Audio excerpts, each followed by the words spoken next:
right, any questions? The mics are on the sides.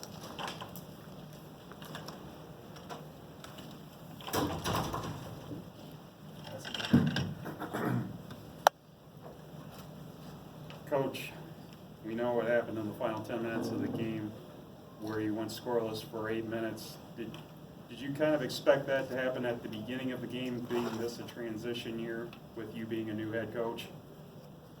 Beginning of the game, like my first game? Yeah, second up? yeah.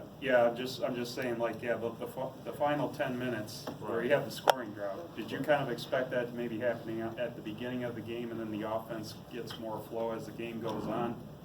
Actually, I didn't expect it to happen at all. I expect for our team to take care of the basketball, make sound, fundamental plays. I also expect for our team to play solid defensively. First half, we got to a good start because we guarded the ball. We made sure that our defense, we only gave one shot at the rim, did a really good job of rebounding the basketball. But the second half, when we had the scoring drought, we stop playing defense. And unfortunately, you can't do that in this game because what will happen, and it did, the other team is momentum shifts, and you start thinking about, well, you know what, I'm scoring another end, or I turned the ball over. Got to run back, sprint back, talk, play solid defensively, continue to keep doing what got you the lead, and don't stop. Right in the middle with Zach. Juwan, you mentioned stop playing defense. I guess what do you attribute that to? Was that a mental, they had the lead, they were coasting? Was that frustration? What do you characterize that as? Well, we lost our mental stability. I think we started thinking about that the ball wasn't going in the basket. We started thinking about that deflection that led to a steal on their part, which they attacked the basket by making layups. They attacked the basket. When the shot goes up, they sent 4 people to the glass. They did a phenomenal job of pounding the offensive glass. We didn't do a good job of blocking out. But you know what? That's a part of the game, areas where you have to look back and film and see where we can improve, which I trust we will. Make sure it does not happen in the next game. Just got to play the game. From start to finish, every possession counts. Every possession matters. On your left here with Connor. Coach, what was the conversation maybe in the timeouts there down the stretch? What were you telling the team? What were some of the leaders on the team telling some of the younger guys? Well, in a situation like that, when you face an adversity, the best thing that our group did was they stayed together, they stayed connected. I've seen it before in the past where teams that I either played with or teams that I may have coached where when a team make a run like the run that they made, the group gets quiet. When guys start overthinking, overanalyzing. And one thing that I do not want our team to do is start overanalyzing every possession in their head, putting their heads down. We have to figure it out as a group. Continue to stay within the process. But mental stability is part of the game. You're going to have some ups. You're going to have some lows in this game. It's a part of it. We just got to stay the course, and our group did. Stay there with Abigail. Coach, now that you've had a couple games under your belt with the exhibition in this one, have you started to get a feel for how you want to lead this team, what kind of a coach you want to be going forward? Oh, absolutely. I feel extremely comfortable and confident as being the leader of this team. Overall, I think there's some areas that not only just our players have to improve on, but me as a coach. That's a part of the process. I cannot separate myself from the group. As a coach, I'm going to go back and hopefully I get some sleep tonight. Hopefully I do not play, every possession in my head as I'm trying to go to sleep, but I know I will. I will have some sleep disturbance because it shows that, like some of the players do, you care. You care about this game. You care what happens. You care about how you can improve. I have that growth mindset where I'm my worst critic. I'm always harder on myself. On the right with Orion. Looking at those final 10 minutes, what would you have done differently as a coach? The final 10 minutes,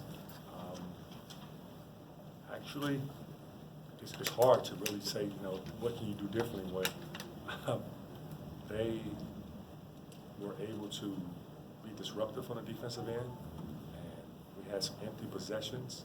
There had been like 17 to 19 empty possessions where we did not score. They went on a 27 to, I think, like maybe 3 run. That's hard, but it's tough. But in this game of basketball, you're gonna have, you know, some runs like that. What I'm proud of our group the most is that we stayed the course. And then with ball movement, how do you balance looking for open shots versus, you know, making risky passes, those Well, one-handed passes? Well, you have to be fundamental sound with the basketball. You can't be careless. And I've always learned from my old high school coach, 2 hands on the ball, make sure that the pass, the guy who you pass it to is open before you release the basketball. Pass fake. Those words were said in our huddle. Unfortunately, we didn't do a good job of applying. Down front here with John. Juwan, can you talk about what John Test did to get you out of the game as quickly as he did? Well, John did a really good job of imposing his will early in the ball game. He took advantage of his inside presence that he felt that the other team lacked.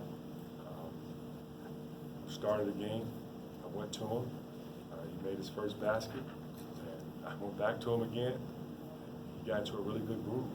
He was very aggressive out there offensively. Did a really good job on the rebounds in the first half too. He was battling in there. We're going to lean on him a lot this year. We're going to need his skill level in the interior. We all know he can shoot the basketball from outside. He proved that tonight. For example, from 3, he was 1 for 3 from the outside. Both that tall presence, strong, skilled guy he is, we're going to need him in the interior.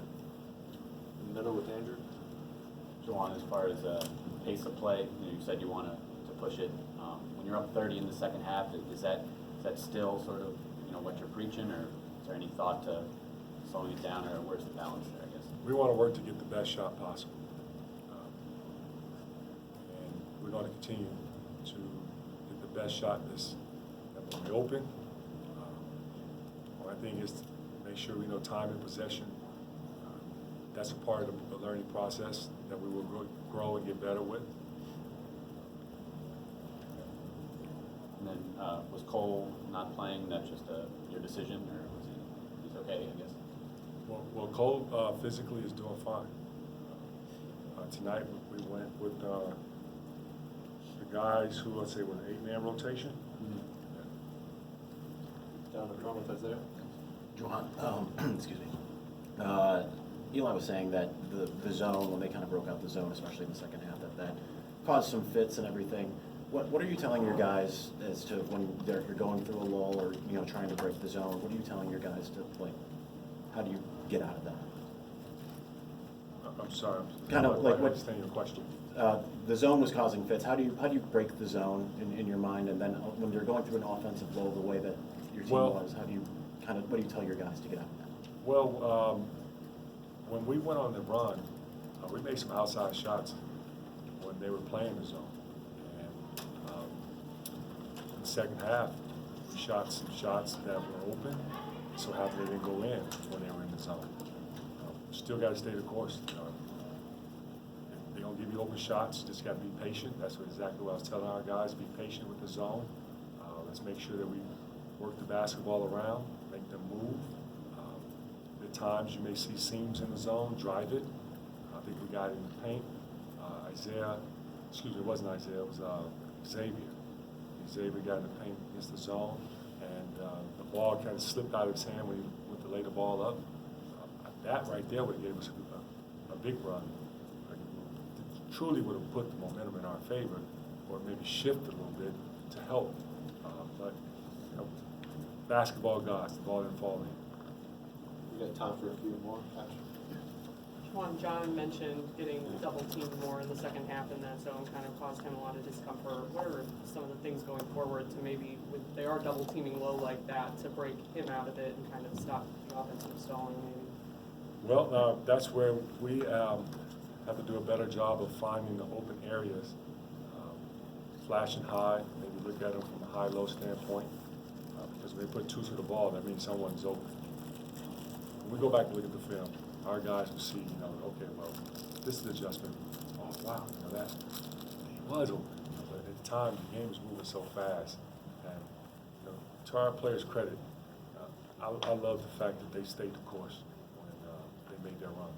Because we could have easily just folded, but we didn't. In the middle with James. Juwan, Eli said the big thing with him is keeping an aggressive mindset on offense. I guess moving forward, how do you make sure he kind of maintains that type of mindset? Yeah, I want him to be aggressive. The kid is talented. He's a high IQ player. He knows how to read the game very well. He's like another coach on the floor. I want him to stay aggressive. Down the front with Noah. Juwan, what did it mean to have, I guess, Jalen in the house for your opening game tonight? Did you know he was going to be here? No, I did not know Jalen was going to be here. With Jalen's schedule, and he has a big schedule. ESPN, he's doing Get Up. There's Jalen and Jacoby show. And he also do NBA Countdown. That's tough. And I really appreciate the fact that he took time out of his schedule, not only to come, but he also brought his mom. Jeannie is like and I say Jeannie because we have that relationship with one another. She's like a mom to me as well. And the support, just them to come out and be here for my first game, that means a lot to me. It was emotional to see that. And Jimmy King was here tonight too. The brotherhood that we have for one another, it would never ever go anywhere. For example, Chris Webber texted me to wish me luck. Can't tell you everything he said in the text. Ray Jackson, he wanted to be here. He texted and called. Beautiful, man, the support that I have. Jason Bosser, Leon Derrick, the list goes on. The brotherhood, that's what's so special about college, man. The relationships that you build, the adversity that you go through with your brother. That's a part of the growing up that you look back on and you just laugh about, like, wow, that's special. Jacob, you want to close this out? Sure, yeah. So one more question about Eli. He had a big offensive performance tonight. I was wondering if you kind of see him being a big volume scorer kind of night in, night out for you guys, and can he be that guy you go to when you're in a big scoring drought? I can't predict it. Some nights it might be Eli. There'll be some nights where it's, Xavier Simpson. One night it's going to be Isaiah Livers. Tonight it was John and Eli. With our offense, we share the basketball. Get a lot of basketball movement. All hands on deck. So you never know. It's not just our offense catered around one individual. It's a team effort. And tonight there were 3 guys that stepped up offensively. But doesn't mean that the other guys didn't produce. Colin Castleton played 10 minutes, and he had 8 points. Got a little bit in foul trouble, but he was out there competing hard, gave us some good solid minutes off the bench. Brandon Johns was competing hard, played well off the bench. Last one down here with John. Davis Julius got almost 29 minutes tonight. Was that more foul trouble, or was that what he's done to be in there? Well, Davis played extremely well all summer, preseason. We had our scrimmage game versus UAD, had a phenomenal game, played well in the scrimmage. He's competing, he's working hard. Tonight, we had Xavier Simpson got into foul trouble, so he was able to get some minutes because of that. He was there, locked in, ready to compete. We all trust that, when David's out there, he's going to do something special to help the group because he's a competitor. He's passionate, but he also wanted to just play well and do whatever he can to contribute to the team's victory. Congratulations, Coach. Thank you.